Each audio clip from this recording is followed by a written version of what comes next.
what needs to change if you're going to finally get a grip is actually me really thinking and doing and changing my and putting in a positive spin to if I make a mistake. It's a mistake. Fix it and learn from it. I think that's about the way I look at that one. Okay, the next one, number 8. And this is read the snapshot. It's time to get a grip. It's time to get a grip. We live in a day and age of delayed responsibility. We hear the ad says, but today you don't pay for 1 full year. Credit card uses are at all-time high. We plan to start dieting and exercising tomorrow, but we have had these plans every day for the last year. We forget that our actions have consequences, and that lack of action can have just as severe consequences. Waiting, delaying, and procrastinating make change more difficult. It's time for us to get a grip and face reality. Postponing the battle, delaying the inevitable, and waiting until tomorrow will never make things any easier. If we are going to experience order in our chaotic lives, we need to acknowledge the disorder. We need to admit that the things are spinning out of control. It's time to get a grip. Number 8 here. In the coming 5 sessions, we will look very closely at 5 specific areas in which you may need to get a grip on your life. Take a moment and assess your life.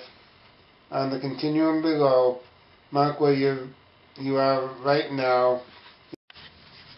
Okay, what it shows is there's 5 different little graph things here. From basically 1 is you're spinning out of control up to 10, which you have a good grip on this area. And just go quickly through them, and then where I feel I am at, and then we'll let Mommy figure out where she is at on them. But the first one, my schedule, I figure I'm at between a 6 and a 7, because I try keeping a good schedule of for work and then doing other things. Granted, I've got a little lackadaisical at stuff at home, like getting on some of the butterfly, some of the cross stitch stuff. But that's going to come back, because right now with the new change in the schedule for me, in work schedule, I'm just trying to get myself orientated to the sleep schedule because I'm back in a graveyard position. In my physical health, I'll probably have a loose grip on it. Not really a good one, but loose. I'm looking at between 4 and 5 because with the cholesterol up, borderline blood pressure, and when my right side wants to be uphill. Hit. Okay. Third one is my personal finances. This one I think I'm about a 3. I'm not. I'm trying to get better control. But it has been. I've been building it and trying to get better at it. But I did have a problem. It's been spinning out of control. I would overspend and things like that. So I know I need to work on that to get it better. But right now probably a 3. And my spiritual growth, I think that's about in the middle, probably about a 6 again. And I'm not as strong as in professing the faith, but I do profess my faith with the T-shirts and stuff like that I wear, I feel. In my relationship, relationships, not ship.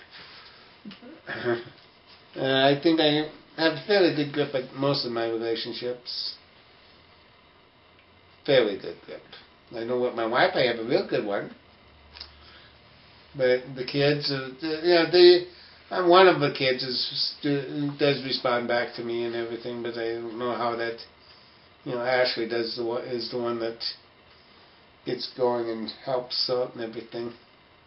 But that's my standings on how I have gotten mine. I think you got a good relationship with Annie and Dave. Yeah.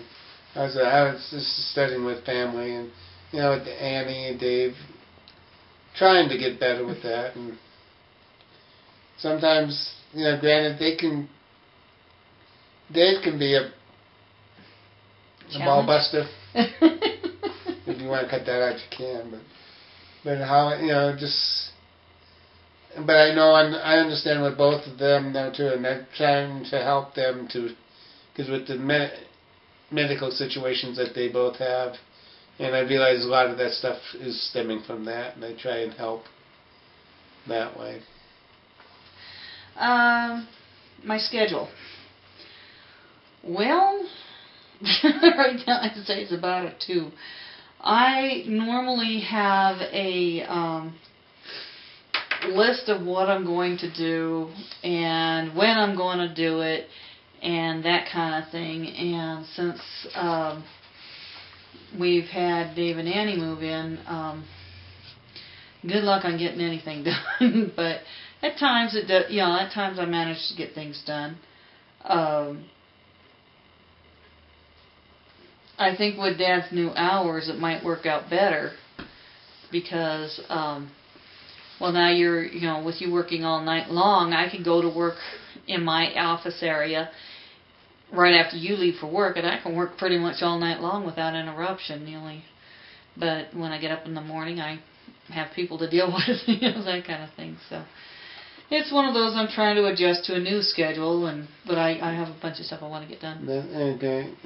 I just want to say, with that scheduling, that's part of my thing with not wanting you to staying up all night long because with other things, like what you have to do tomorrow with the I got to drive out to Lakewood for the kids. Yeah, but it's things like that. So if you can get going with certain ones and get them to realize that you want the time. Mhm. Yeah. It's one of those. There's times I have to do stuff, it's like, one of them's got to go to the doctor or the hospital, or tomorrow we got to make a trip out to Lakewood to deal with some legal issues, and so it's kind of hard for me to have a schedule, right now, but I don't really mind. It's one of those. I like being busy that way sometimes, so. My physical health, good night. We'll close up shop. See y'all later. Have a good one. My physical health right now is not the greatest. I've been desperately trying to lose weight for years, and we finally found out what was causing the problem, which was I wasn't eating enough, and when I'm biggest loser 1 year, lost 30 pounds because I discovered that I wasn't eating enough and my body was saving up everything I ate. So the next year I said, great, let's do this again. So I signed up for Biggest Loser. They changed the diet all the way around, had me eat 500 calories less than the year before, and I gained 30 pounds. And then this year, I got hit by a car. So I'm kind of frustrated with that. I gained another 20 pounds, and since I was hit, since I was hurt, and because of the added weight, it's harder to move around. I'm short of breath, and concentration's kind of the pits, and the doctor keeps giving me painkillers, and I hate them. But thankfully, I don't have to take anything else other than painkillers. But I'd like to get off of them someday, soon, I hope.